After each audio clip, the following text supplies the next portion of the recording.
Yep, MiLaysia, obviously local product. You've wanted to be in a moment like this for South Carolina ever since you were a kid. To come up big like that, just how special was this moment for you? You know, it meant a lot to me, considering the fact that I'm only a freshman, so it's my first time around, and this is a great first experience for me and my team and the other freshmen, Tessa Johnson, and the newcomers, Paopao. I'm just blessed to be here and excited. Front row. We'll go here and then there. For either of you guys, hectic moment there in the end. How do you maintain your composure, and what's your conversation like in the huddle before you go back out to end the game? The main point was just we got to finish it out. These last 2 minutes, we just got to finish it out, be composed. It's a mental thing, and we got to stick together. And at the end of the game, we just got to, be there for each other and finish with high heads up. Right here. MiLaysia, you were right in the middle of that. I guess can you just kind of take us through what happened there, at least what you saw? I'm not sure. Alan, I'll answer that. Well, I mean, what you saw were two teams, highly competitive teams, try to win a conference championship, and they did not handle it well. Our players didn't, their players didn't, and it escalated. And I want to thank the officials and everybody that jumped in and just kind of calmed the situation down. And then the penalties were what they were. Like, they were well within the rules of ejecting the players that left the bench, even if they just stepped over the line of the bench. You can't. You have to sit there and keep your composure. But I'm going to say this. Fly J came to me right after the game, and she just apologized and said she's not that type of player.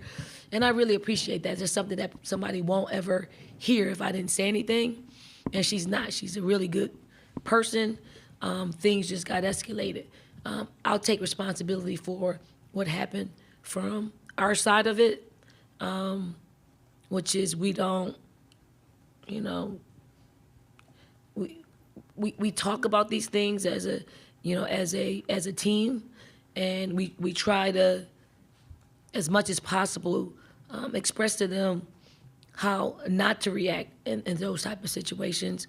But real time is real time, and I know that anybody, Camilla, as well as the other 4 or 5 players that were ejected, I know if they had a chance to do it all over again, they would do it differently. But now we have that. I just don't want the people who are tuning in to women's basketball see that and think, that is our game, because it isn't. Our game is a really beautiful thing. And to be quite honest, this is a part of it now. So we have to fix it, and we have to move on. We'll continue with questions for the student athletes. We'll go to the back first. This is for both athletes. So on a positive note, you two are newcomers this year. How does it feel to have your SEC regular season championship and now your SEC tournament championship rings? It hasn't sunk in just yet, today's game, but just being able to be called champions is just a great feeling. It's a great blessing and a great opportunity just to keep the journey going, and just really blessed to be here. I'm very grateful for our team, the program, and just everyone that's been supporting us and has been loving on us. Over here on the left, Rick. MiLaysia, do you see one of your important roles for this team is when things are going a little stagnant, there's a lack of energy to come in and provide that energy and that burst that your teammates need? My role on this team is just go out there and be who I am. So when I get on the court, I just feel like I just go out there and do whatever's asked from the coach. Right here in the front. Well, ladies, you guys have signed a lot of autographs and taken a lot of selfies on a court throughout this season. But to do it here and to see those fans stick around, what did that mean? MiLaysia, I think you stopped at every single person along that one sideline.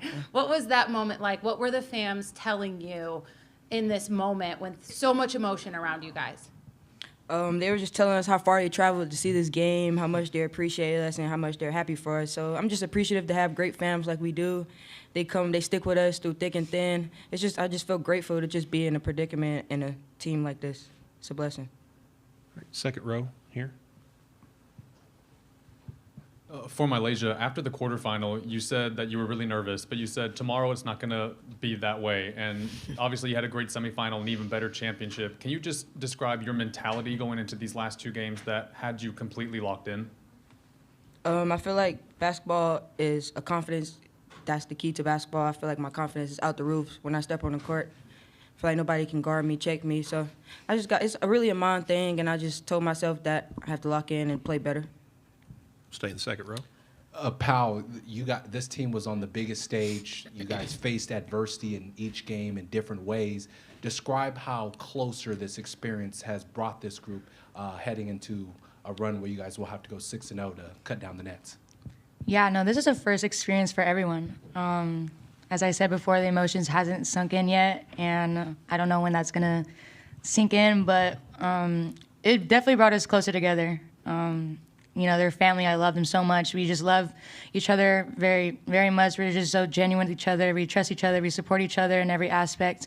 And it's going to help us in the long run because we felt what it felt like yesterday. We were that close game. Like, we didn't want to feel like that ever again. But this feeling, I think everyone wants to feel this feeling again. So we just got to get back in the lab and get back to work and just keep doing what we're doing. Front row, Cora.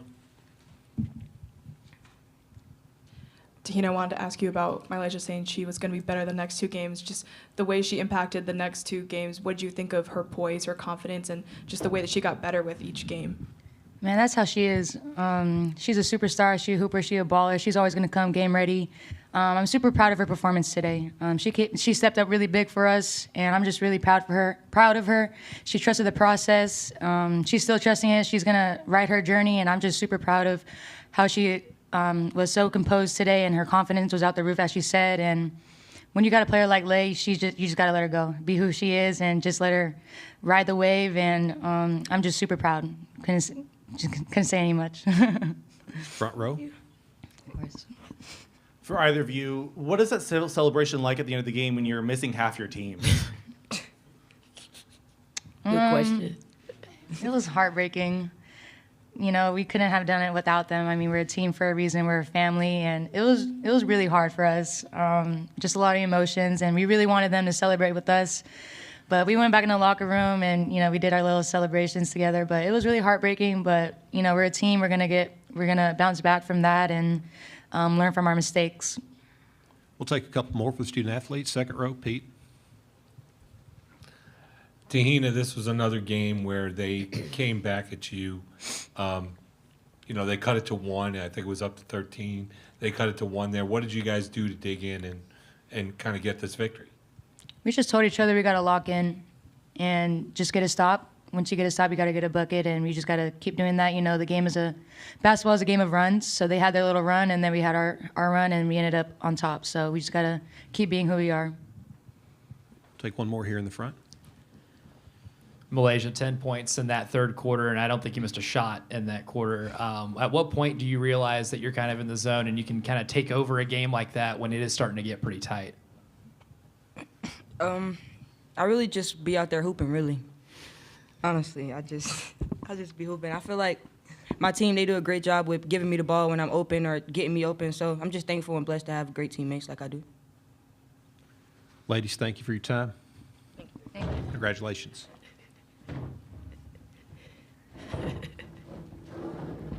We'll now take questions for Coach Staley. It's right here in the front. Coach, some high highs and some low lows for Camilla this weekend. Did you get a chance to talk with her during the review or after the game about what she should take away from this experience overall? I haven't been back. I haven't been to the locker room yet. But I mean, Camilla understands. She really understands. I think if you talk to Camilla about things, she probably says she let her emotions get the best of her, and she's got to handle them better. She's got to be better. She's that important to our team, that important to the state of women's basketball. Camilla's a star, and we just really can't have her in a position where she's in the locker room for anything other than halftime and the end of the basketball games.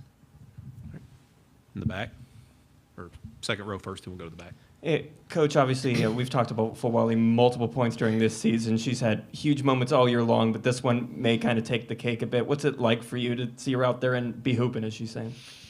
I mean, her maturation process has been great. You know, like she's a learner. I know she just said she's out there hooping, but she's out there hooping and learning, and grasping what it takes to play at a high level all the time. Like all the time. Like she had it going on today. Like, you know, she was able to score. She was able to find teammates. I think just her presence, her speed, her ability to create her own shot was needed today, like no other. Back row. Dawn, today's game was a game between the past two national champions. I know there's still a lot of games to be played in March Madness, but do you feel like this is the best two teams in the country and you could meet again in the Final Four or the championship game? I don't know if we're the best team in the country. I know there's a ranking that says we're number one, but I think that's subjective. LSU is really good. Like, for them to be where they are, you know, having lost a couple of players along the way and still staying where they stand. And while I'm at it, I really hope that last tier Poe is okay. I know she's was back at the hotel. I hope she gets healthy quickly because she makes them better. To have who they have. Angel playing the way she plays, Anissa playing the way that she's playing. I think Flau'jae has much improved. If there was a most improved, I would certainly give Flau'jae my vote. Her ability to play on both sides of the basketball. You know, Michaela Williams is our rookie of the year in this league and can take over basketball games. Haley Van Lith is playing her best basketball for LSU right now. So I do think they have the experience and the talent to be considered one of the best teams in the country. We'll go here in the middle. Dawn, you've experienced this winning feeling so often, but can you take us through what you're feeling just today after this win? Yeah, it's bittersweet. It really is. It's you know, I want to be there for the players that were able to end the game and celebrate with them, you know, but part of me wanted to be in the locker room to celebrate with the players who weren't able to do that. But we put ourselves in that position. We made decisions that force our hand to be in that situation. So I'm hoping that it's the last of the last. Hope it's the biggest lesson that any of our teams have to experience. Front row on the right. Dawn, I've talked to you so many times about your fams, but today to be able to connect with them after a moment like this, and I don't know, was it uplifting and all when you talk about those conflicted feelings you were having, but to know that they're there and what they mean to you guys and vice versa? I mean, they were professing their love for you and respect for you, and especially that apology that you made there on that court in the biggest moment. I'm always going to find time for our fans, always. They've created something truly special at South Carolina. For them to come, for them to travel, for them to come to our home games, anywhere we are, there's always somebody in the stands cheering us on and welcoming us to town. So there's always going to be a special place in my heart for our fans, and I will always take a picture. I will always sign an autograph. I might not be able to do all of them, but a lot of them I'm going to do. And for time's sake, I'll get as many in as I can. We'll hear Rick. Don, you've got some time now before your next game. What's going to be the plan, the process to get this team ready for the NCAA tournament, especially your players who are going through this for the first time? Yep. I mean, rest, a lot of rest. Like, we'll probably take the next 3 or 4 days off from practice. Spring break usually lands on this week, but it was the next week, but it actually was this week. So they'll have their days off from practice, but not from class, and some of the stuff that they'll have to do with our athletic trainer and our performance coach. No practice, though. Front row. After everything kind of happened, your team looked pretty comfortable over the last 2-minute stretch to close out the game. What did you tell them before everyone went back on the court to kind of refocus them on winning a tournament championship? Well, I mean, we had a lot of time to just kind of just de-escalate.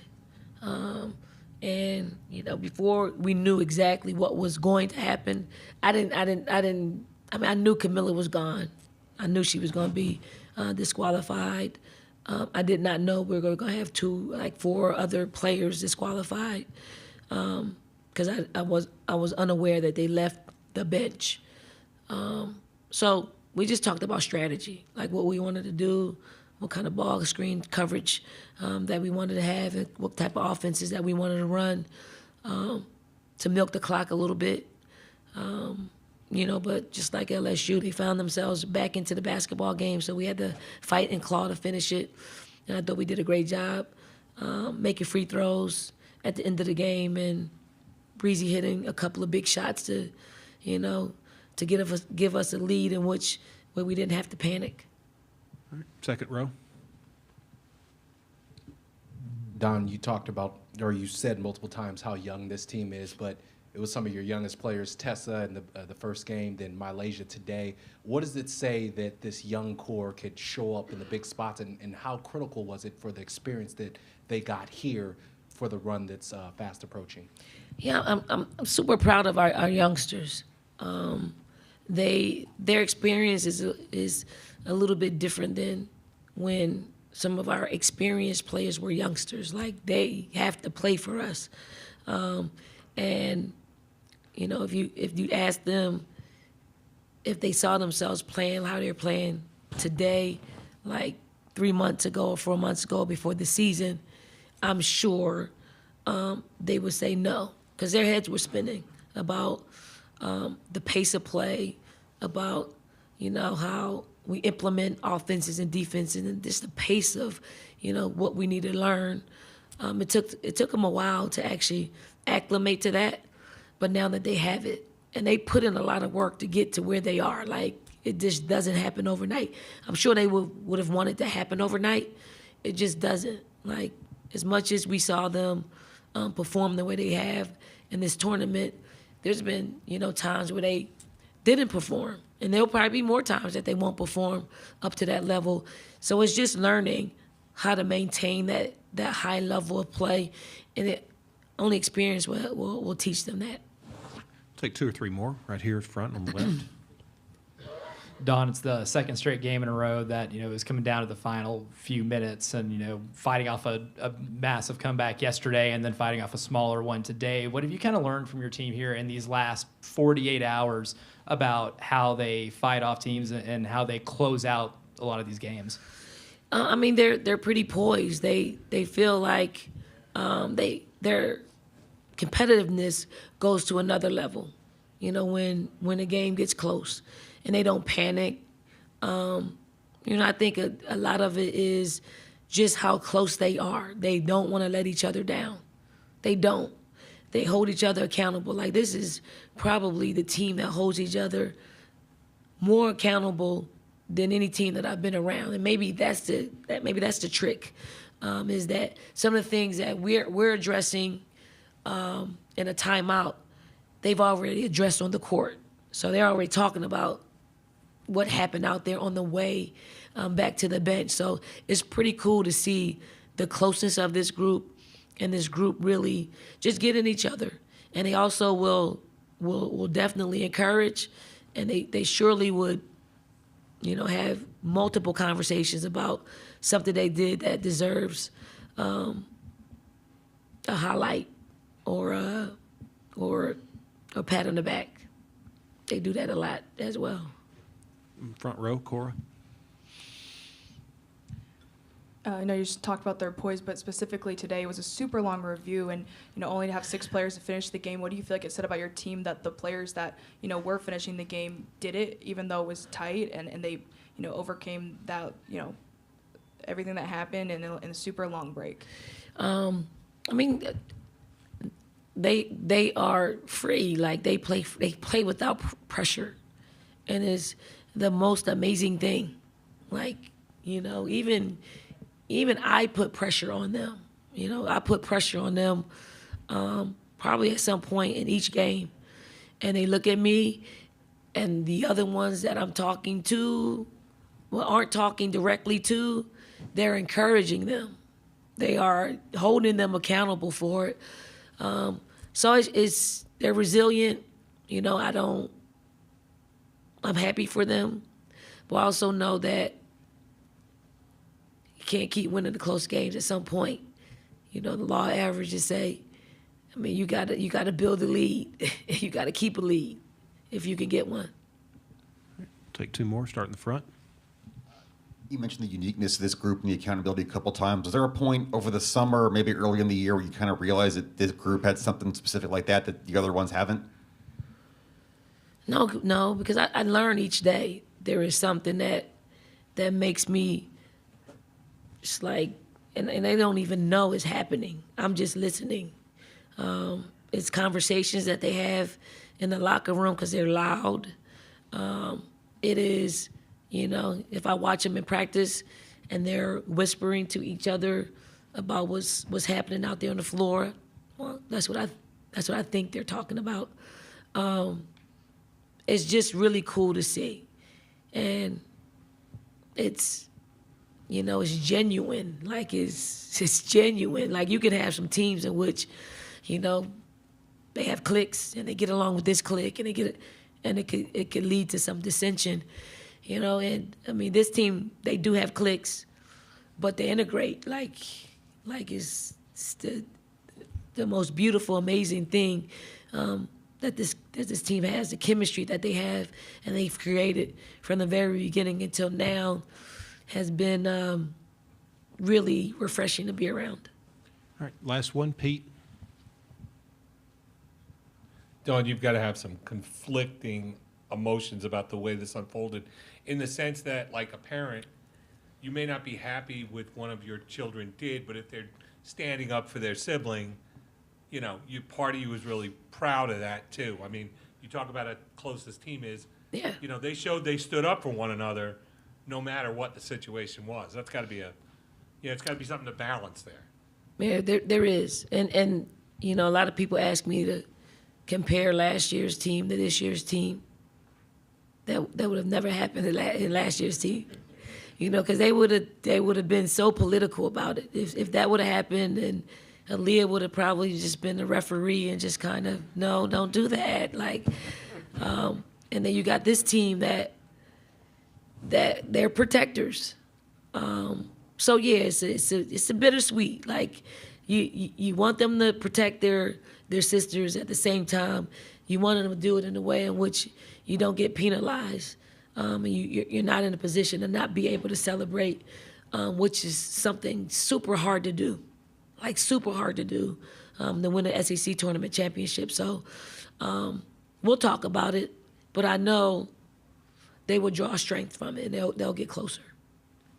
All right. Thank you, Coach. Congratulations.